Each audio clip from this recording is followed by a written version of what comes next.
¿Qué tal, Araceli? Buenos días. Buenos días. Bueno, esto no es habitual, pero que sepan nuestros oyentes que no sé de qué vamos a hablar. Araceli, me has prometido un tema sorpresa, así que todo tuyo. Bueno, luego me tienes que decir si te gusta. Bueno, pues como recordarás, tanto tú como nuestros oyentes, la semana pasada estuvimos hablando de las precursoras de mi profesión, el trabajo social. Sí. Y bueno, he estado pensando que, mira, a ambas nos gusta mucho nuestras respectivas profesiones. Estamos vinculadas por el interés hacia la historia de las mujeres y, como no, por la cultura, ¿no? Y cómo contribuye a las transformaciones sociales y, por supuesto, también por la radio. Así que deja mi pequeño reconocimiento a tu compromiso con la cultura, el feminismo y tu profesión, que es el periodismo, es hablar hoy de las primeras mujeres que trabajaron en la radio. Bueno, ya me decías Claro. que si me iba a gustar, ya creo que me va a gustar. Claro, y encima este año en el que la Radio Pública de Castilla-La Mancha celebra, si no me equivoco, su 20 aniversario. años, eso es. Bueno, pues deseando, quiero conocerlas. Pues desde el inicio de este maravilloso invento que es la radio, las mujeres formaron parte prácticamente de todas las plantillas profesionales de los años 20 y 30 del siglo pasado. Con su trabajo favorecieron el desarrollo de este nuevo medio de comunicación y, aunque al principio su perfil era más bien conservador, sin duda contribuyeron a que se vieran más mujeres fuera de los ámbitos domésticos, abriendo así puertas a un nuevo escenario laboral que todavía perdura. La mayoría de ellas no eran periodistas tituladas, luego profundizaremos un poco más en ello, pero sí mujeres cultas, algunas incluso hablaban varios idiomas y pertenecían a una clase social acomodada. Pensemos que al comienzo de la andadura radiofónica este medio era elitista porque solo podían permitirse tener radio en casa las familias pudientes. El aparato era caro y además había que pagar una suscripción mensual. Así que la radio la escuchaban las mujeres bien situadas económicamente, pero, y esto me gusta, también las que servían en esas casas, de modo que, siendo muchas de ellas analfabetas, la radio fue una especie de transmisor de cultura y también de entretenimiento, especialmente a través de la música. Así que, haciendo un poco de arqueología radiofónica, hemos de acordarnos de una de las primeras locutoras, María Terza, que nos dejó el siguiente testimonio. La radio era nueva, todo era nuevo y maravilloso. Veíamos a las personas muy importantes que venían a actuar. Presentábamos a profesores que daban charlas, poníamos discos, presentábamos los discos, cambiábamos las agujas de los giradiscos, anunciábamos el radioteatro, las rapsodas, leíamos la publicidad y hacíamos emisiones cara al público. Y ya hemos dicho que las mujeres llegaron muy pronto a la radio, pero no siempre fueron las locutoras y, en su caso, periodistas. También realizaron mucho trabajo interno, de administración, de traducción, de preparar textos para los locutores, hacer incluso de técnicas de sonido. De hecho, tras la Guerra Civil, muchas de las mujeres de la radio que colaboraron con el régimen democrático de la Segunda República se les prohibió seguir participando en antena, ocupándose de la mesa de sonido de otros menesteres.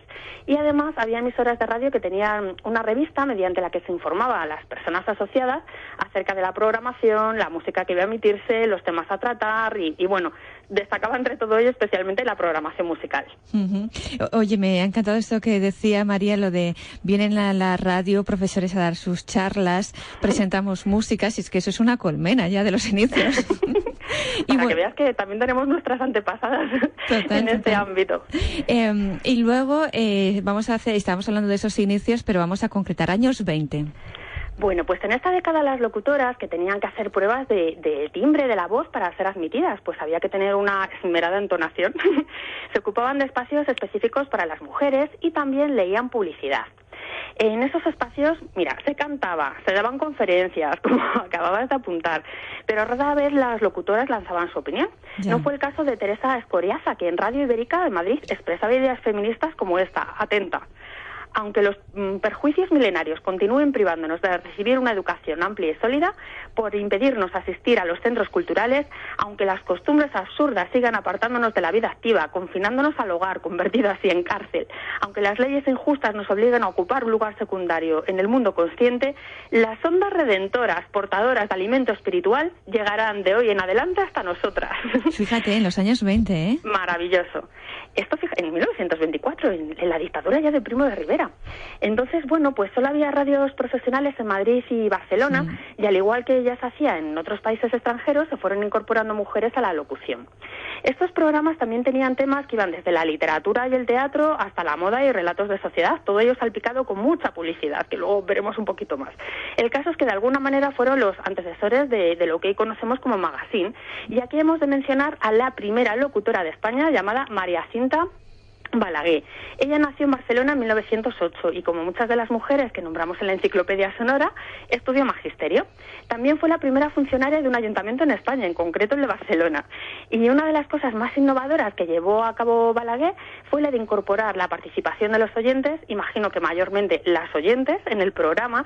Y no es que tuviera una franja de emisión con contenidos indeterminados, en este caso los martes y los viernes a las 6 de la tarde, sino un programa cerrado con colaboraciones fijas y diversas secciones a modo de lo que hemos comentado hace un poco, un magazine. Maravilloso. Y con voz a los oyentes. Y las secciones, bueno, este nombre, Vega, por si te sirve de inspiración. Una era una sección literaria femenina. Bien. Esto te va a gustar mucho. A ver qué opinas de lo siguiente. La sección de moda se hacía con la señorita Pompadour y la sección de ciencia doméstica con la señorita Maintenon. ¿La señorita, perdona? Maintenon. Bueno. ¿Y así comenzaban las secciones? Sí, como te digo, con estas colaboradoras fijas, que era una de las cosas más llamativas que tenía este programa. En otros casos hemos dicho que era una franja donde unas veces había una conferencia, otras una charla, otras pues a lo mejor se emitía música, pero esto ya tenía una escaleta y una serie de personas que traían temas todas las semanas, como haces tú, Vega. Pues bien por Balaguer, ¿eh? Primera periodista con programa propio, muy bien. Esto en los años 20, pero en los años 30 me imagino que se ampliaría más el espectro. Claro, con la República la radio se revoluciona y en el 32 se aprobó un decreto que regulaba la concesión para la instalación de radios de poca potencia y carácter local, lo cual impulsó la creación de emisoras en muchas ciudades y pueblos, pues más allá de Madrid y Barcelona. Así que con ello surgen nuevos puestos de trabajo y además en aquella época los puestos de la radio eran altamente tecnologizados.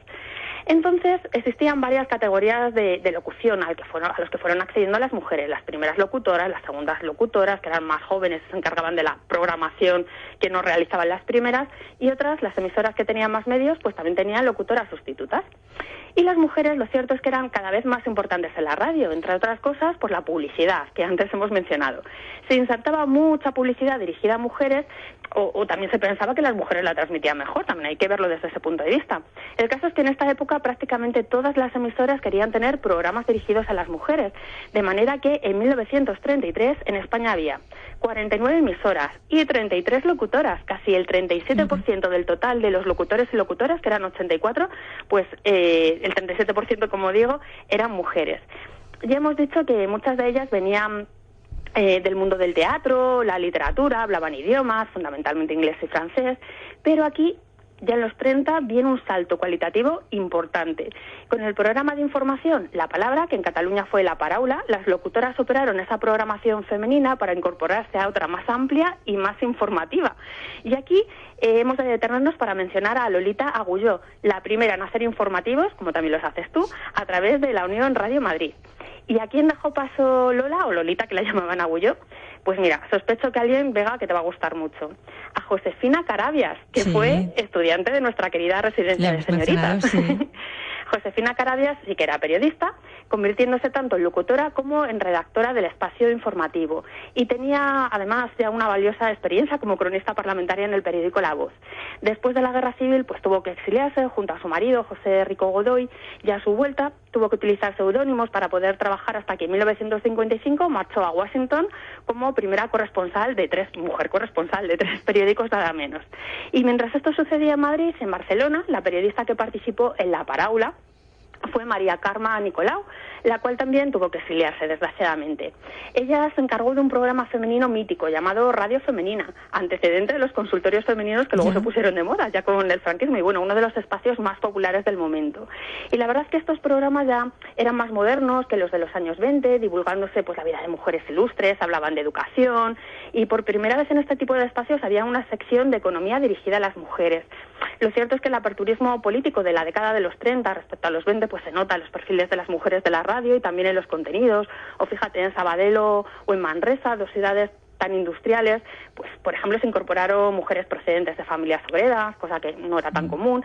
Y bueno, si quieres ya para acabar resaltar que las periodistas ya no se limitaban en esta década a leer, muy bien leídos, por cierto, los guiones, sino que ellas mismas elaboraban el contenido, y también que durante los bombardeos las mujeres de la radio demostraron una gran profesionalidad, pues mantuvieron las emisiones y eso no fue fácil, y bueno, ya siguieron radiando música, transmitiendo consignas, alertando de los bombardeos, y como dice la profesora Silvia Espinosa y Mirabet de la Universidad de Gerona, de cuyo trabajo he extraído esta información que exponemos hoy, pues tragándose el miedo, pero cumpliendo con esa misión informativa y de acompañamiento tan bonita que las profesionales de hoy en día, las periodistas de la radio, pues continuáis.